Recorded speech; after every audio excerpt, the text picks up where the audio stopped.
Televisa presenta.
¿Cuándo se da esta designación? ¿Quién le informa a usted que va a ser subsecretario?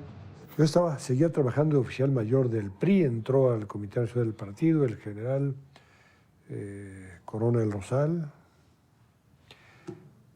y el 18 de diciembre de 58, es decir, 2 semanas y media después de que había tomado posesión el licenciado López Mateos, no habían designado subsecretario de Gobernación. Estaban todos los cargos llenos y ese no. Estaban llenos en Gobernación y en todas partes. Y dije, bueno, aquí nos quedamos a trabajar. Y yo encantado de trabajar con el general Corona, por los antecedentes que te he dicho. Entonces me habló y me dijo, suba, abogado, lo felicito, váyase a Bucareli, que sea para bien, déjeme darle un abrazo. Y dije, bueno, a ver de qué se trata. Me fue a Bucareli, el señor secretario Díaz Ordaz, sin pararse el cuello, sino con mucha autenticidad y lealtad al presidente, me dijo, me ordena el señor presidente López Mateos invitarlo a que sea subsecretario. Señor, qué honor. Y en contraste con lo que había pasado de oficial mayor en educación, el secretario Díaz Ordaz me dijo, no le doy posición en este momento, porque mire, es la una. Me parece bien que sea mañana, señor, usted ordena. Mañana a las 12, mañana a las 12. Entonces tomé posesión al día siguiente a las 12. ¿Qué noticias tenía de la personalidad del licenciado Díaz Ordaz hasta ese momento? Que la Secretaría de Gobernación, en el gobierno del licenciado López Mateos, había intervenido muchísimo, es un antecedente muy importante, de oficial mayor en la Secretaría de Gobernación. Porque al tomar posesión el señor Ruiz Cortines, así como nombró al licenciado López Mateos secretario del Trabajo, al licenciado Díaz Ordaz primero lo nombró director de asuntos jurídicos y poco después oficial mayor.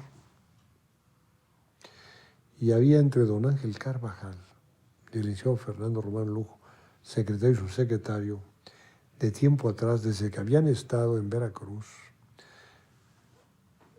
graves faltas de entendimiento. Entonces muchos problemas le cayeron al oficial mayor, que tenía también toda la confianza del presidente Ruiz Cortines y toda la amistad de la gente de más confianza de Ruiz Cortines, que era el licenciado López Mateos, secretario del Trabajo, como después lo demostraron las circunstancias 5 años después.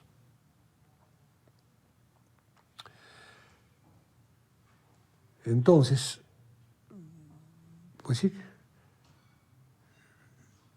yo de oficial mayor del PRI había saludado una vez al licenciado Díaz Ordaz, oficial mayor de Gobernación. Entonces, cuando me mandó el licenciado López Mateos de subsecretario, en lugar del licenciado Fernández Albarrán, que seguramente había pensado en él, el licenciado Díaz Ordaz, pues ya comenzamos a trabajar, la mañana, tarde y noche también. Así ese era el ritmo que marcaba Díaz Ordaz en la Secretaría de Gobernación. Bueno, él se iba y yo me quedaba a trabajar. Y realmente fui a trabajar muchos sábados y domingos, realmente. En este caso... Y aquí mismo, porque se comenzó a hacer la hora nacional los domingos. Y quienes la hacían, pues grababan óperas italianas y cosas inadecuadas y cosas literarias de mal gusto. Entonces gustó y me dijo, encargue usted la hora nacional. Entonces hacíamos el programa de cada semana, se grababa, y 2 días antes, los viernes en la noche, aquí en esa mesa, nos reunimos a escucharla y introducir modificaciones.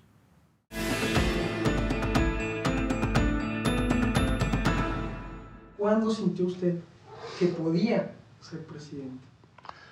Cuando fui designado secretario de Gobernación. Ahí sintió que estaba cerca. Sí, realmente.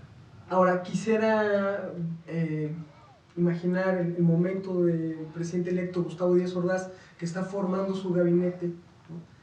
Y que está pensando en usted para ser secretario de Gobernación. ¿En qué momento sabe usted que va a ser secretario? ¿Recuerda esa reunión? Sí. Pues varios meses antes. Antes que a nadie en el gabinete, seguramente.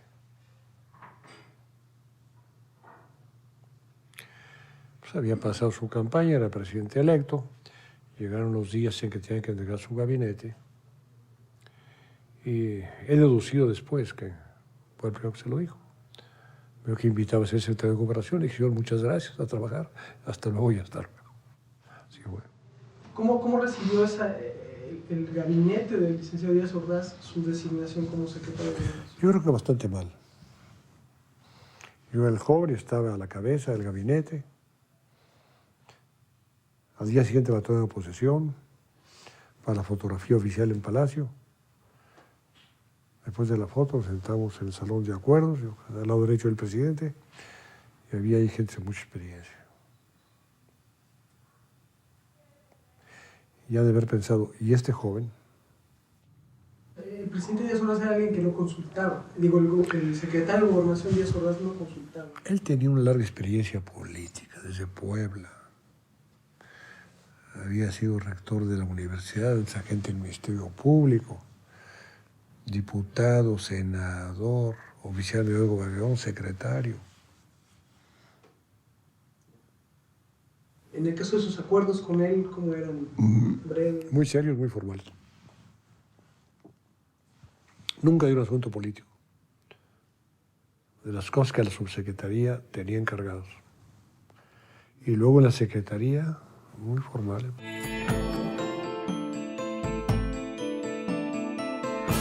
¿Usted cree que se puede considerar que fue su amigo?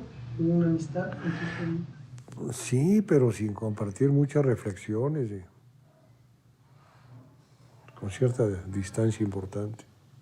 ¿Lo llegó a ver alguna vez molesto? Digo, se habla mucho de su carácter fuerte. Yo me cuidé mucho y voy a trabajar intensamente. Los olvidos o equivocaciones, eso debe hacer uno siempre, en cualquier tarea. Los olvidos de cosas que tenga, pues que sean mucho menores de los resultados positivos del trabajo, ¿verdad? Todos nos equivocamos, olvidamos cosas, en todo. Pues hay que trabajar intensamente para hacer cosas positivas. No que borren, pero que sí pospongan la consideración del otro, ¿no? ¿Qué era lo que más exigía a sus colaboradores? Que cumplieran con su deber, en lo que las leyes les indicaban. En el caso del sexenio de Díaz Ordaz, ¿cómo se estableció la relación entre el secretario de Gobernación y el presidente? El señor presidente Díaz Ordaz había sido diputado, senador, oficial mayor de la Secretaría de Gobernación, secretario de Gobernación, y yo creo que eso influyó para que muchas determinaciones él las manejara, las adoptara en lo personal.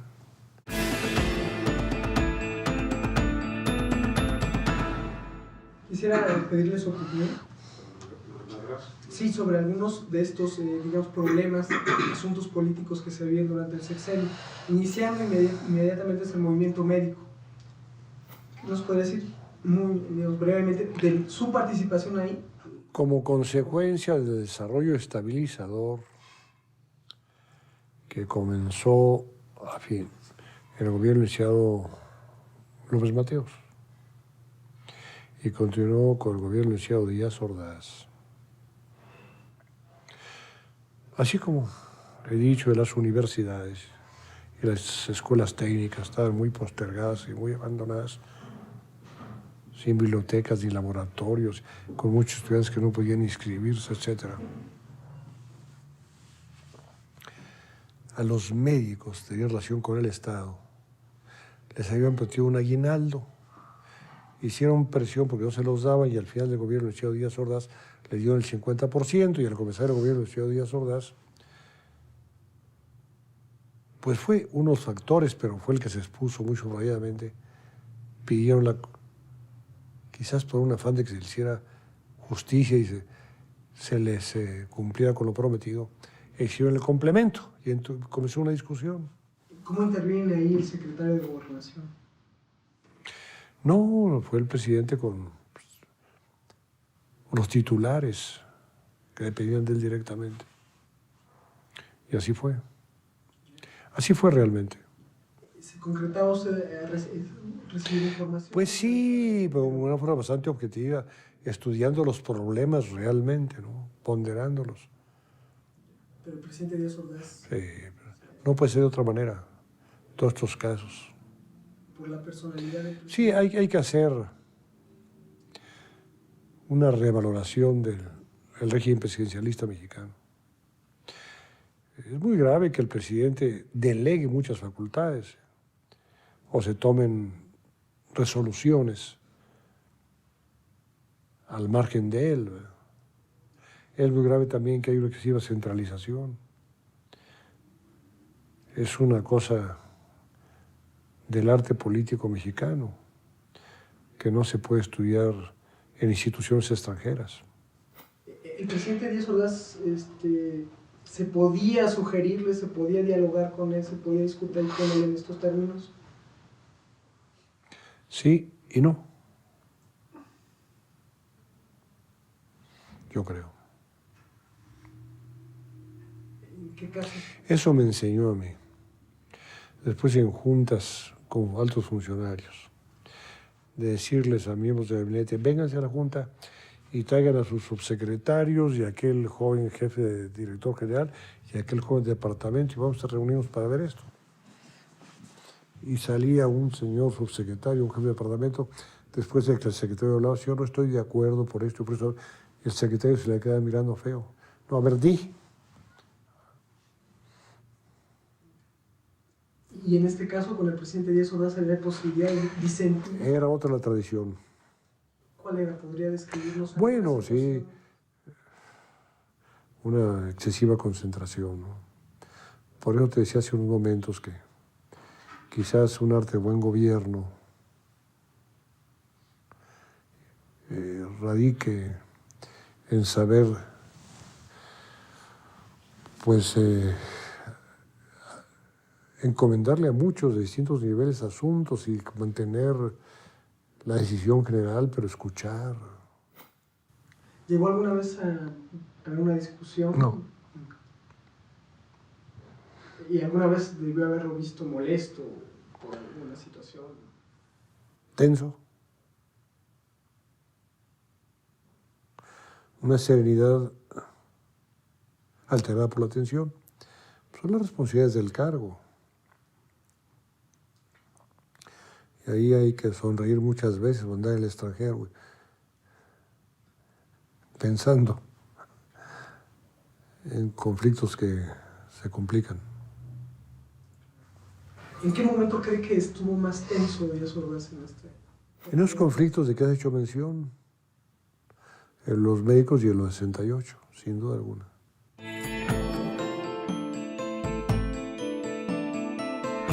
Me mencionó ahorita la cuestión de 68. ¿Podría decirnos al inicio del movimiento cuál es la valoración que hacía ambos, usted y el presidente del movimiento? Al inicio. Evidentemente, habían participado unos jóvenes activistas muy hábiles, muy sinceros, que estaban pensando en el significado del triunfo de esa gente tan destacada como es Fidel Castro Ruz. En las ideas de tal proyección tan amplias en América Latina del Che Guevara. Eso tiene que ver con la Guerra Fría. Son grandes tendencias para pensar que la solución de los problemas en esta zona de influencia que somos de los Estados Unidos y en la Guerra Fría estaba en actitudes, en ideas que habían llevado al triunfo la Revolución Cubana. Entonces, pues veían que una actitud heroica que culminó en Sierra Maestra de los revolucionarios cubanos, pues estaba la solución. Entonces había muchos que en el 1968 estaban pensando que un atentado contra Díaz Ordaz o su renuncia o su derrocamiento era útil para el movimiento revolucionario en México. Eso fue. Yo quiero hablar con objetividad, ¿verdad? Yo no dudo la sinceridad de espíritu de sacrificio de muchos de ellos inclusive. Estaban pensando la inestabilidad del presidente, ¿verdad? Sin duda alguna, ¿verdad? Consecuencias de la Guerra Fría. El problema radica en que no podemos traer ejemplos del extranjero y medidas que en otras partes se hayan aplicado.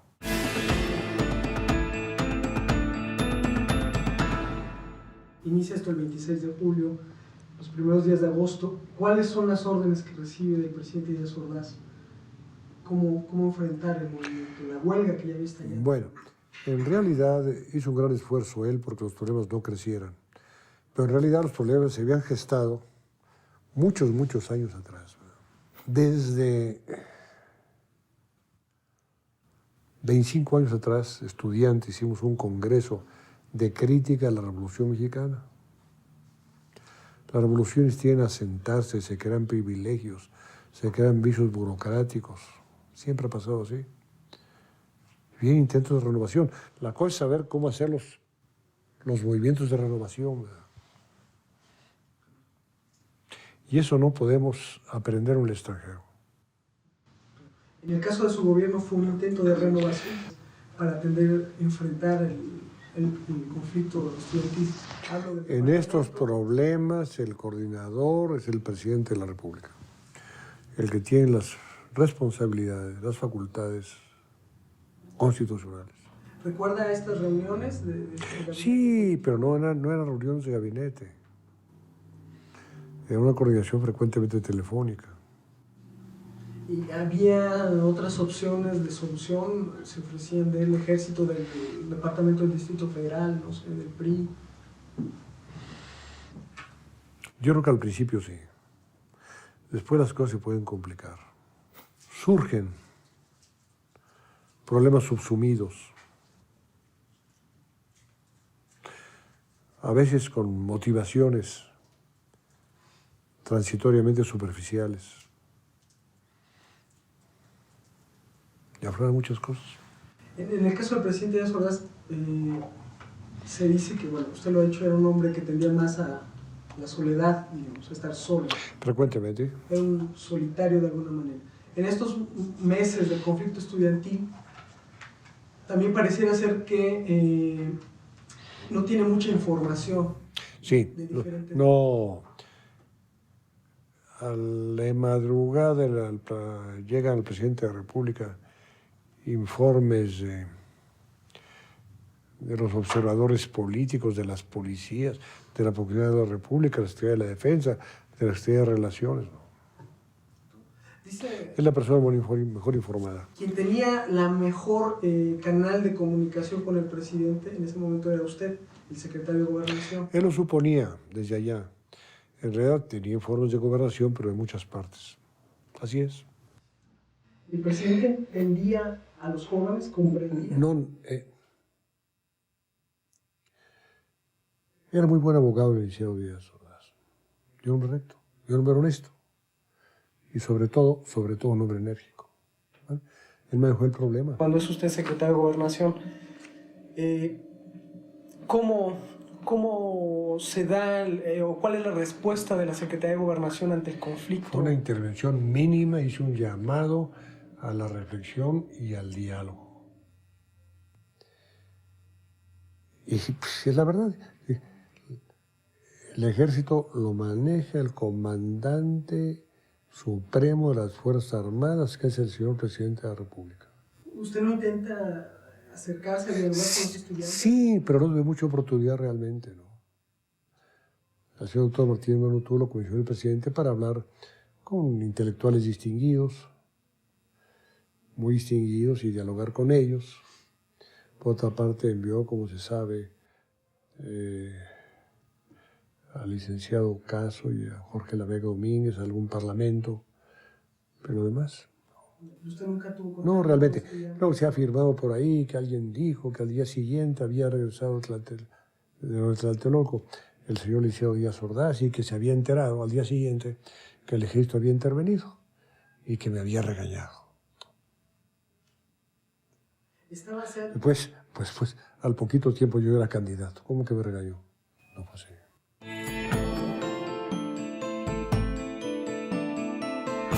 Situándonos en los acontecimientos de Tlatelolco, el 2 de octubre, ¿podría decirnos qué pasa desde las 2, 3 de la tarde que comienza a hacerse la concentración? Ese día, yo estaba en mi despacho. Estaba en mi despacho con don David Alfaro Siqueiros y su esposa Angélica, por algún problema migratorio que querían tratarme. Yo la llevé muy bien siempre con él, lo cual vieron muy mal en el Partido Comunista Mexicano, porque él fue un activo militante siempre, desde muy joven. Pero gran admirador de su pintura. Pues estuve en muchas ocasiones con él. Y en esa ocasión estábamos platicando, muy tranquilamente.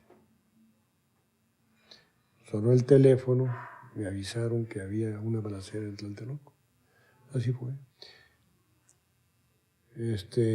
Después supe que él había estado en la sede de su partido, que lo había interrogado, y que les explicaba, bueno, yo estaba con el secretario de Gobernación, que estaba muy tranquilo. Y le avisaron por teléfono lo que estaba ocurriendo. Entonces propusieron expulsarlo, y lo suspendieron, pues él les contó lo que había ocurrido, ¿no? ¿Usted hasta qué momento entra en contacto con el presidente durante ese día? Inmediatamente, por teléfono, una media hora después. Ya estaba informado. Sí. ¿Cuál era la actitud del presidente de eso? Bueno, estaba sereno, tranquilo, era de una energía concentrada. Yo creo que su actuación en la presidencia debe revalorarse con objetividad. Hay muchas cosas positivas, ¿no? Pues sí, los abogados pensamos que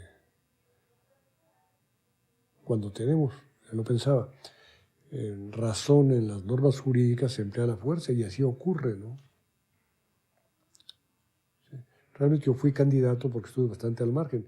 Si yo hubiera mandado el ejército y se hubiera enterado al día siguiente y me hubiera regañado, pues yo no hubiera sido candidato, pero no fue así.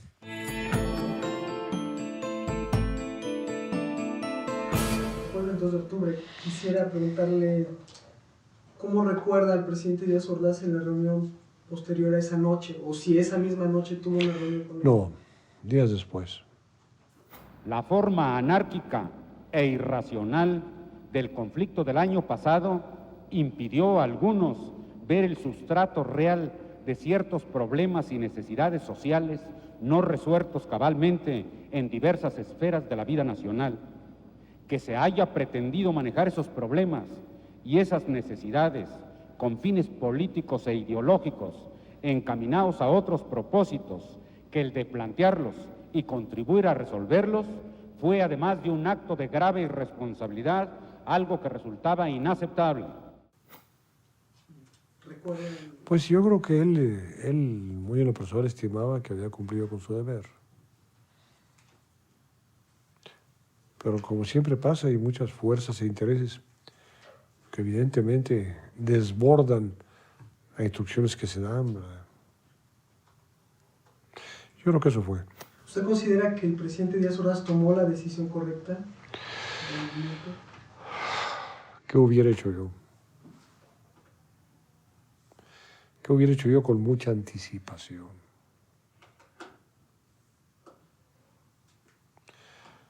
Pues yo tuve las puertas de Los Pinos abiertas y las de Palacio. Quizá por la experiencia, quizá por temperamento.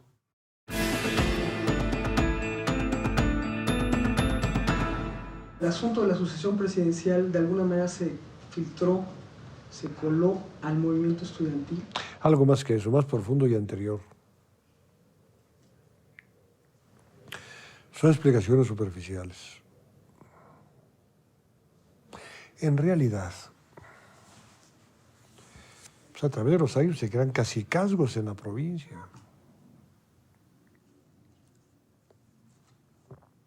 Falta de permeabilidad o de procedimientos democráticos en sindicatos. Intereses creados. Inconformidad frente a ellos. Entonces, en estos movimientos juveniles hay mucho de eso. ¿Quiénes eran al final del sexenio, digamos, los que despuntaban, los que estaban cerca de la designación? Una persona de grandes méritos, mayores que los míos, de mayor experiencia que la mía, el general Coronel Rosal. Pues había tenido todos los cargos, había sido gobernador, secretario de Estado, senador, diputado. Mucha experiencia, un hombre muy recto, de grandes convicciones cívicas. El general Coronel Rosal. Pensé que iba a ser, que sería conveniente para él que él fuera. No, una gente dedicada a las finanzas, el señor Ortiz Mena, una persona que durante mucho tiempo fue de toda la confianza del presidente Díaz Ordaz, el doctor Martínez Manotú. Luego yo creo que venía don Norberto Aguirre Palancares, jefe del Departamento de Asuntos Agrarios, don Alfonso Martínez Domínguez, presidente del partido. ¿Usted dónde se situaba? ¿En qué lugar estaba en esta lista? Pues yo creo que en el tercero. Porque una cosa son las aspiraciones y otra las ilusiones concretas. En el caso del presidente Díaz Ordaz, ¿cree usted que había cercanía? ¿Usted tenía una cercanía con los ideales de él? Nunca fue muy grande en realidad. Un hombre muy serio, muy estricto, muy inclinado siempre a exigir el cumplimiento de sus deberes oficiales y legales a sus subordinados. Se ha afirmado recientemente que yo fui candidato porque los demás se fueron excluyendo. Bueno, eso ocurre también, ¿verdad? En el caso del general Corona Rosal, yo creo que tenía todos los atributos, todas las condiciones, todas las características de ser un buen candidato y un excelente presidente. En el caso del general Corona de Rosal, ¿no habrá influido el que su condición de militar para ser excluido? Probablemente sí. Pero pues no hubiera sido un obstáculo. Después de ese Pues, el ejército mexicano ha sido fundamentalmente institucional desde hace mucho, mucho tiempo, en toda la Revolución Mexicana. Y el general era un excelente abogado y profesor universitario, con excelentes relaciones y gran estimación en el ejército. Pero no creo que haya sido un obstáculo. Realmente no sé. En la política hay muchos misterios. De alguna manera, la actitud que mantuvo el secretario de Gobernación frente a los acontecimientos, leal a las instituciones... pues sí, naturalmente que sí. ¿Fue un factor para que lo designara candidato, para que se inclinara a su favor? Bueno, y aparte de eso, 25 años de trabajo muy esforzado. Realmente. de militancia en el partido. Sí. Desde 1946, desde marzo de 46, hasta ahorita. Si hay algún dinosaurio del partido, soy yo. Que no se la carguen a otros. Es la verdad.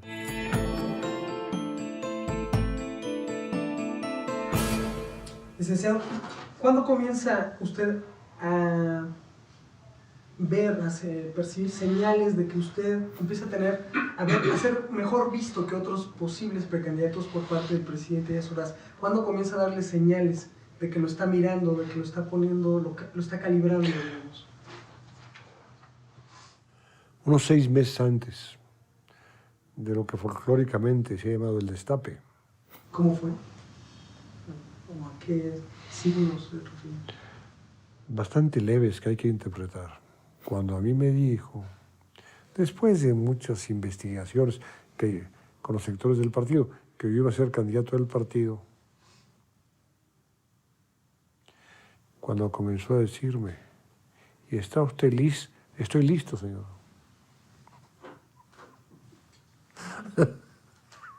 Pues sí. ¿Por qué no? Yo decía que lo iba a pensar. Ya lo había pensado. Así fue. Digo, no puedo evitar preguntarle cómo fue esa reunión, esa charla, esa plática. ¿Cómo está platicando así? ¿Qué le dijo? Bueno, ha terminado una época de investigación, entonces el partido se inclina en esto, y yo pienso que usted va a ser el candidato del partido. ¿Está usted listo? Estoy listo, señor.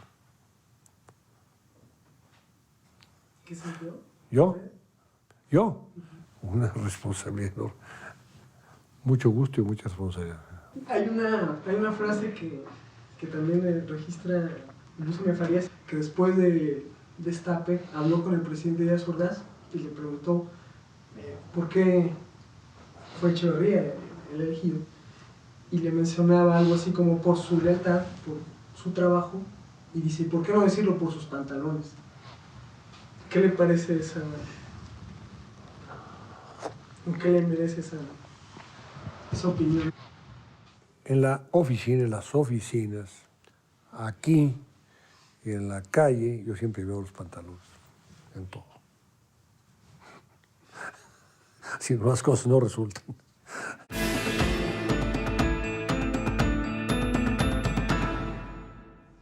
¿Pensó usted en romper con el presidente Díaz Ordaz al inicio de su campaña? No, yo no. A él no le gustó. Por ejemplo, al día siguiente del destape que he relatado, se empezó a llenar de gente la Secretaría de Gobernación. Yo tuve que ir al patio todos los días durante 10 o 12 días. Luego no le gustó mi gira. Yo sí la planeé yendo a muchos sitios. Es la más amplia que se ha hecho. Sobre este momento del minuto de silencio a los caídos en Tlatelolco, que se pronuncia en la Universidad Nicolaita, y más que el hecho en sí, lo que quisiera saber es lo que sucede después, porque hay versiones... Lo que sucedió ese día y al día siguiente. ¿Podría platicar?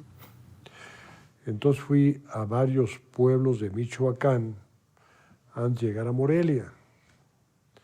Y en uno de ellos, no recuerdo si fue en Vasco de Quiroga o fue en Pátzcuaro, fueron los directivos de la Federación de Estudiantes de Michoacán a decirme, no queremos que usted vaya a la universidad. Le dije, sí, voy a ir a depositar la ofrenda en el Monumento a Hidalgo. Pues no lo vamos a admitir. Le dije, pues sí, voy a ir. Al día siguiente me alcancé en otro pueblo. Y me dijeron, bueno, si quiere depositar la ofrenda en el Monumento de Hidalgo, vaya, pero que no entre en guaruras, que no entre en guardaespaldas, que vaya usted nada más con algunos excelentes alumnos que anden en su comitiva, que lo hayan sido de la Universidad de Michoacán. Así lo voy a hacer. Pero además quiero discutir algunos asuntos con ustedes. Pues no queremos hablar con ustedes. Al otro día me fueron a ver a otro pueblo. Me dijeron, bueno, lo vamos a admitir, a discutir, pero muy mal le va a ir. Y yo, pues allá voy a ir. Entonces llegué a Morelia y al día siguiente fui a la universidad. Estaba vacío el primer patio, pasamos al segundo, estaba vacío.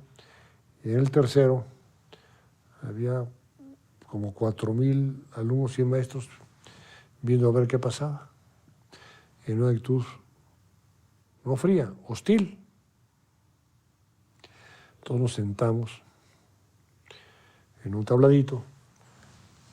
Y entonces el muchacho, presidente de la federación, dijo, va a hablar el compañero. Que era el compañero. Acabó, ahora va el compañero. Pues ahora va usted y luego hablo yo. Le dije, no, ahora vas tú y luego voy yo. Entonces, sí, señor. Habló y esa es una serie de trancazos. La traían contra la CTM, no contra el gobierno del Estado, con Gales Betancourt la llevaban bien, contra el PRI y contra mí. Y les aplaudían mucho. Y me dijo, ahora va usted, le dije, ahora voy yo. Fui a la tribuna y cogí el micrófono y dije, ¿qué les digo? ¿Qué les digo? ¿Qué les digo? Y habían colocado, lo vi, entonces, un retrato muy grande de Fidel Castro Ruz y otro del Che Guevara. Entonces, les dije, así comencé, dije, ya supe qué decirles, pero es cosas instantáneas. Les dije, aquí, donde estudió el padre de la patria Miguel Hidalgo, aquí en la tierra de Morelos, el siervo de la nación, aquí en la tierra de Melchor Ocampo, el gran ideólogo de la Reforma, y aquí en la tierra de Lázaro Cárdenas, no hay que pedir héroes prestados. Y que va aplaudiendo la mitad de la universidad. Y a los 5 metros del estrado del que bajábamos, un muchacho muy activo, Sandoval, que después me vino a ver, pegó un grito, 1 minuto de silencio por los muertos de Tlatelolco. Yo dije, sí, 1 minuto de silencio. Por los muertos, por los estudiantes y los soldados muertos en Tlatelolco. Se paró todo el mundo. Bueno, antes de terminar el minuto, dije, vámonos. Y arrumbó la puerta. Entonces vinieron. Muchos. Sobre todo muchachas. Véngase, dice, véngase. Ya. Me llevaron, ya con una sonrisa, hasta el autobús.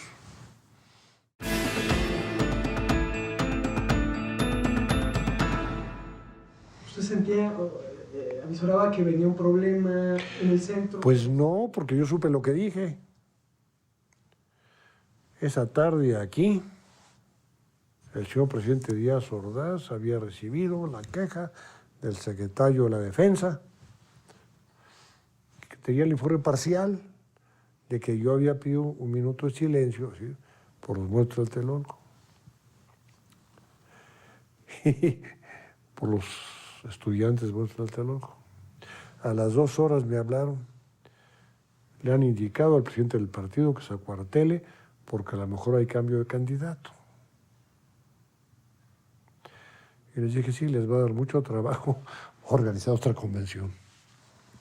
Ya fuimos. Llegamos a Zamora en la tarde y en la noche a Jiquilpan. Cuauhtémoc que iba en la comitiva, estaba el PRI y otros muchos. Bueno, tuve la gentileza de la familia Cárdenas de, como se acostumbra en la provincia, de alojarme en su casa. Al otro día o 2 días después estábamos en una estatua del General Mújica. Llegó una camioneta y dijeron, ahí viene el general. Llegó el señor general Lázaro Cárdenas, muy serio, me dijo, señor licenciado, lo felicito, que sea para bien de México, señor general, muchas gracias, hasta luego, en unos segundos. Bueno. Me notificaron que de ese momento en adelante ya no iba a haber un desayuno que se acostumbraba en las campañas con el comandante de la zona militar, con los principales oficiales del Estado Mayor, muy privado. que ya no querían dármelo. Entonces, durante 24 horas hubo la duda. Yo estaba muy tranquilo, realmente. Al otro día ya se había disipado. A ver cómo fue el grito, que también por soldados muertos muy bien. Ya todo se normalizó. ¿Habló usted con el presidente Díaz Ordaz? No. En ese momento no. Pero hubiese aceptado sin mucho problema el cambio de candidato. ¿Qué hubiera hecho? Sí.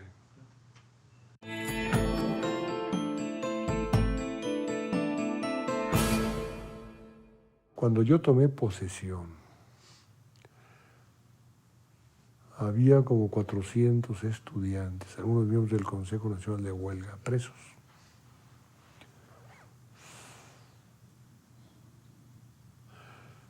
Tomé posesión el día 1 de diciembre de 1970. El día de la Navidad, ya estuvieron en sus casas con sus familias, 380. Y eso no le cayó bien. Y poco después todos los demás, inclusive Alberto Castillo. El gran Alberto Castillo dijo en la cárcel: yo no salgo, yo soy preso político. Y al otro día yo me enteré y dije: sí, que salga. Y lo condujeron en la puerta con su maleta y salió. Así fue realmente. Hay todavía un momento en que el licenciado Díaz Ordaz y su esposa están haciendo un viaje por Europa, tienen que regresar y usted va a recibir al aeropuerto. No se lo imaginaron, no. Yo tuve oposición y ya nunca cruzamos palabra.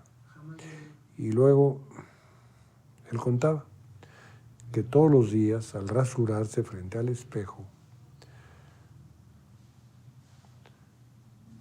decía con otra palabra: tarugo, tarugo, tarugo.